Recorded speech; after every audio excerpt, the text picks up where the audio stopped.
Have you ever had a debate about who the greatest of all time was? These debates, every sport, and it's not just sports, right? It's not just Tiger versus Jack in golf or LeBron versus Michael in basketball, but we do it with movies too. Think about Batman. Who was the best Batman of all time? I'm partial to Adam West.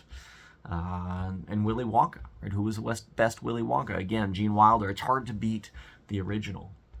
And so today's reading from Hebrews, it's talking about Moses and Jesus. And it's easy to think of this in terms of a debate, who was the most faithful servant. But that's not how it's set up. It celebrates Moses and talks about his faithfulness.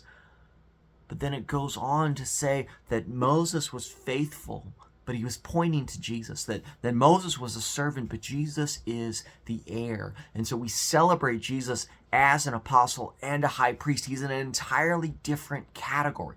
As the apostle, he's charged with bringing God to us. As the high priest, he's charged with bringing us to God, to make us acceptable to God. And so Moses, Abraham, David, all of these Old Testament giants, they were all pointing ahead to Jesus Christ. That's what the Old Testament does. It shows us the will of God. And what is that will of God? That Jesus would come and redeem, that Jesus would come and gather.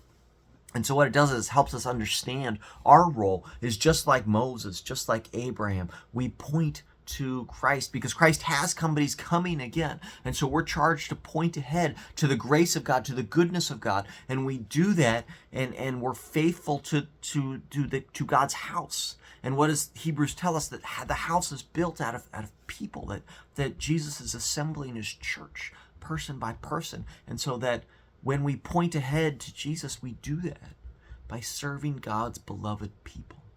And what an honor that is.